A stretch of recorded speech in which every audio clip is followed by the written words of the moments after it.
Alright mates, welcome back to the channel. Hope everyone's doing well. We're on a little break here, lunchtime break here in Virginia, I guess Northern Virginia, even Western Northern Virginia, I guess you would call it. Back home outside Warrenton, fishing Lake Brittle. You can check out, I'll do that lake breakdown on the channel probably tonight, get it loaded up by tomorrow most likely. Really nice little lake. Obviously I've talked to some folks here this morning, breakfast time, before coming out, I'm not really sure if Lake B.A.S.S is still closed. That was another pretty large size lake here in this area. So they were telling me that a lot of people, Brittle used to be a lot less pressure than it is now, but since Lake B.A.S.S was closed, I'm not sure if it's still closed, but evidently they closed that lake for quite a bit, and so it drove a lot of people here to Lake Brittle, which is a Virginia DWR lake.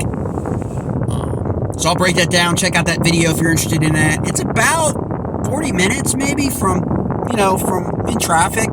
It's basically 495, 66 to 29, and then kind of wind a little bit to get to the ramp on the other side.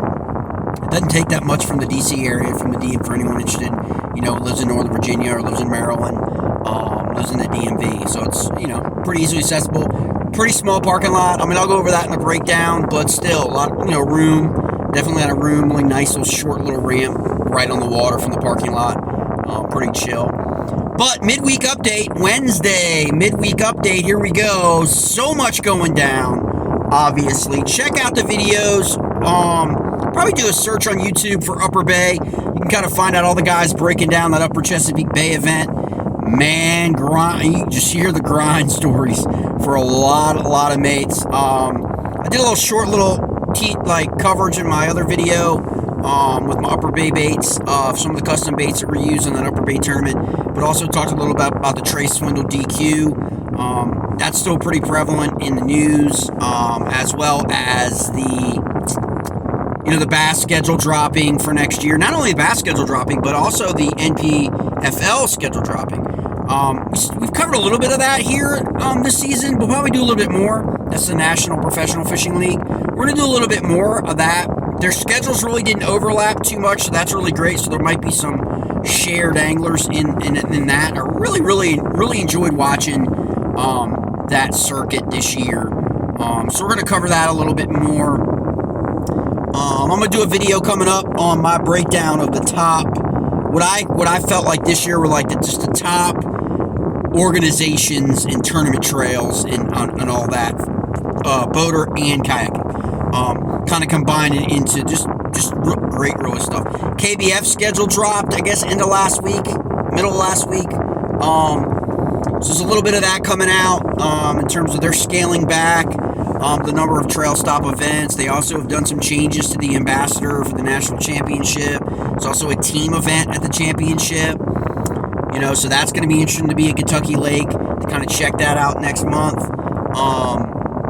Major League Fishing is kind of pretty much slowly but surely decimating the old FLW Pro Circuit series-ish.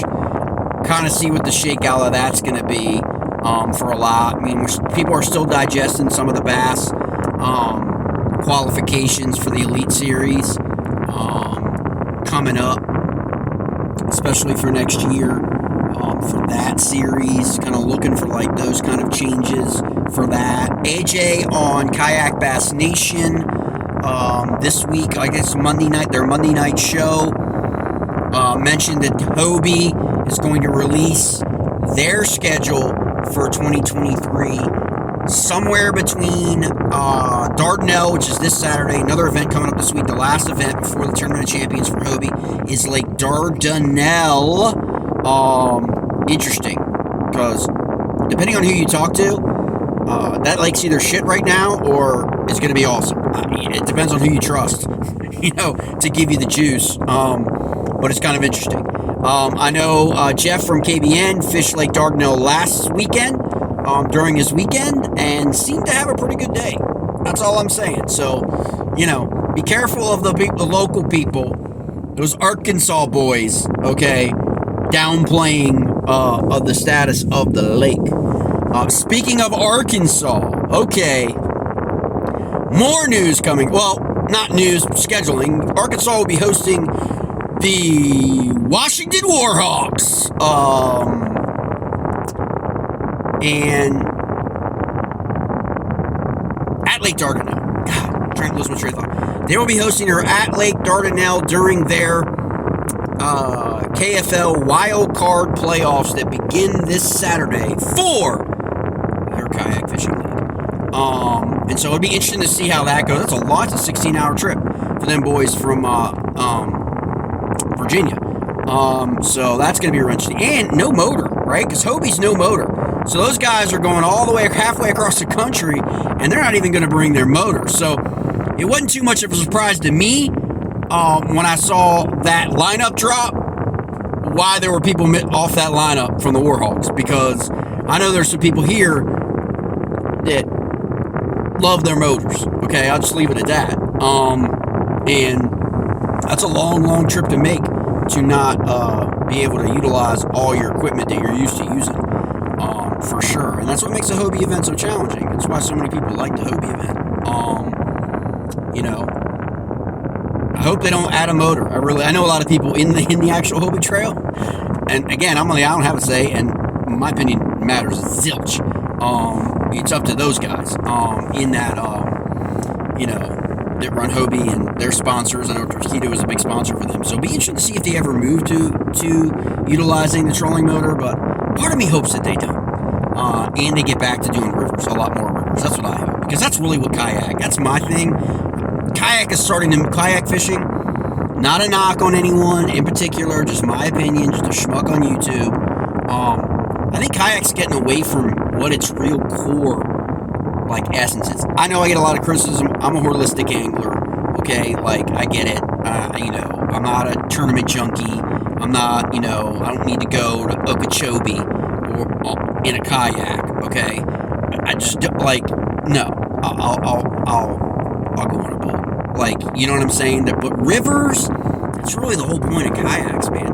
I don't understand guys. I understand it's the catch. I get it, that. But guys that are taking these kayaks out miles into Lake Champlain, miles into St. Clair, almost to Canada. That's where I'm kind of getting myself just kind of whoa, that. For me, kayak fishing is river fishing. That's what I believe it is. Does not take away anything else from anybody else who likes to put it on their local lake and do all that stuff. I get it. But first, tournaments go, man, I think kayaks should get back to focusing on rivers. I really, really do. I think that is where it's at. And so many people struggle in kayaks on these lakes, where I live. People complain all the time where I live about Occoquan, about Lake Anna, about Little Seneca, about all these lakes, Pretty Boy, Liberty, reservoirs, all these reservoirs and lakes out of kayaks. They complain all the time about the bite not being able to catch any fish. And I'm like, stop scheduling, right? Go back to rivers. Schedule rivers. Again, so, but, I understand it. So that goes. So HOBIE's going to drop their schedule sometime between Dardanelle this weekend and the Tournament of Champions. KFL started its wild card. Interesting news coming out from KFL. They announced their all-pro team, which is kind of interesting. I don't know if I'll do a video on that. I know a lot of people, I'll be honest, the metrics for KFL stuff on my channel is ginormous. I know there's a lot of people out here watching that like the KFL stuff. And they probably hate that, to be honest. Because I know the metrics of the channel analytics for KFL content for my channel is probably higher than the KFL league, to be honest. And as someone said on KBN, they don't have any fans. They don't have anybody watching. So it's just kind of interesting. So I get there's that kind of but at the same time, I'm not really down with it. I'm pretty chill until I'm not. You know what I mean? I'm pretty bipolar when it comes to a lot of stuff. There's me that's chill, and then there's still the Marine in me that is not up to throwing down. If someone wants to throw down, I'm not going to run from a fight. That's just not in me. And so if someone actually wants to throw down, we'll throw down. That side of me is still there. Anybody Anybody who's been in the Corps, anybody who's been in any of that, they know. You know? Anyone who's been over to Israel, who's freaking been to the IDF, okay? There are certain things that you just don't take out of people, okay? That doesn't mean it sits there all the time, right? And it displays itself and is present all the time. When it is, that's when people got a problem, because they're twisted. But, again, most of us are pretty chill until we're not, you know? And so my argument always is like, listen, I'm going to speak my truth. I'm going to speak the things that I'm aware of, that have been brought to my attention, that I've seen, that's documented, okay, in terms of when I do commentary, no different than when they do commentary in terms of trying to protect their brand and crisis management, however bad that is. You know, I totally get it. You know, but again, the analytics are just crazy. It's kind of every time I say, like, man, I can't cover that. I can't cover that anymore. Like, people are like, no, because look, there's very few people on maybe KBN and a couple other places. There's very few people who care enough, and I do care legitimately. I care about a lot of players in that league. You know, I want the league to succeed, but I just think that they've got a serious management leadership issue. You have to follow your rules. Like, you can't, I mean, let's be honest, mates. I mean, it gets pretty absurd after a while. And it's even more absurd when you attack the person like me and you call me a clown, me a loudmouth, me an asshat and all that stuff for pointing out the obvious. Like, you can't have an owner of a team be a player on another team, okay? And also be in the same division, by the way. And then also have that same guy be a vote on whether or not something impacts another team in the same division that he competes against. So he basically has an interest in two teams that could have made the playoffs. Both teams could have made the playoffs, conceivably, if things had fallen that way. So that guy, conceivably, would have an interest in a monetary payout for two teams. And for me pointing that out, I'm allowed now. Like, there's nothing wrong about that. We've got messages we're holding back. Okay, well, why are you holding messages back? Like, it's like, okay, that doesn't mean anything to me. Like, okay, but that doesn't change the fact that, you know, you allow the guy who has a vested interest, okay, in now two teams having a vote on whether or not another team in his division where he has an interest gets banned or not. Why was his vote not excluded? Like, you would think that's usually how that works for people, is if you have a conflict of interest in the process, you have to exclude yourself. That didn't happen here. Like, and that's what people are like, look, most average people, most people don't care, okay? But even the most average people that are engaged are kind of like, that makes no sense at all. It does not make any sense at all that you would have that even go down. Or even the sense as a league, you would not want that to even be talked about by schmucks like me to protect your brand. Your brand is falling apart because you're allowing things to happen. The same team, okay, this is the same team, right? Forms a new team, has another team get thrown out of the league based on its vote and based on its solution by forming a replacement team in the KFL. And the reason why this team was formed was because if the Lone Star Bandits were just going to be banned outright, then all these teams remaining on the schedule would have been 4 games, I think, would have gotten forfeit wins, and then that would have kept somebody else's team potentially out of the playoffs.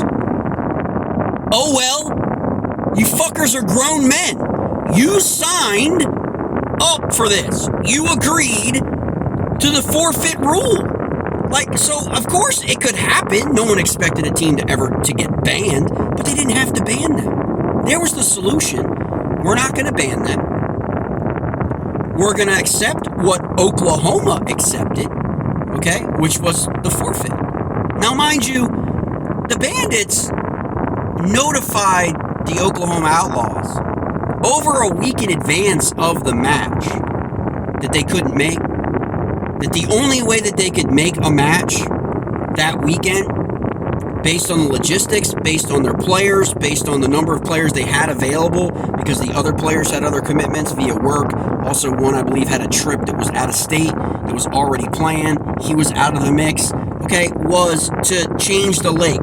The lake, as it stands, was over 7 hours away from one of the players that was eligible to play. Okay? 7 hours. All right? Okay?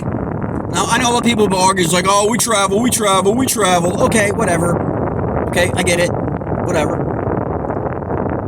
So they tried to change the lake to bring the lake closer, right, in order to be able to field a squad. Okay? The Oklahoma Outlaws, well within their right, they're the home team, said, no, we're not going to change our lake. Okay? So the Bandits weren't going to have it. Now, per the rules, okay, you have to have at least 3 players. Now, going into that week, you had to have at least 3 players in order to play a match, or you forfeit. It's in the rules. Okay? They weren't going to have 3. They could go 7 hours. So they tried to get the lake changed closer, right? Because of time constraints, in order for a guy to get to where he had to go. Because a lot of these guys travel on Friday, spend the night, fish at launch on Saturday. Okay? So it was pretty reasonable to at least try and get the game played. Okay? Bandits contact Oklahoma. Oklahoma talks it over with their team. Oklahoma says, man, we don't want to change the lake. We're the home team. You know, week out, we don't want to change the lake. They probably already pre-fished the lake. They probably already know the lake. Hey, in fairness to Oklahoma, I wouldn't want to change the lake either. You guys are going to have to forfeit. It's in the rules. So Oklahoma thinks they're going to get a forfeit. The Bandits think we're going to have to forfeit. That sucks. That's an automatic loss. That's it. It's well within the rules. The forfeit is in the rules, okay? It states that you can forfeit. Why that rule exists, if it doesn't apply, I have no idea. And here's the other caveat, is the stupidity of the rule doesn't provide conditions at which a team can forfeit. Okay? So you can forfeit for any reason. It doesn't say what the reasons are. It doesn't say, for example, not having enough players to travel does not constitute a reason for forfeit. Okay? That's what it should have said, but it didn't say that. It didn't say anything like that. So, team last year forfeited because of COVID, so they say, but it was when you talk to people now, it was way more than that. They had enough players to play, okay? But the fear of COVID and traveling during COVID, okay? It wasn't the whole team had COVID, okay? So come on.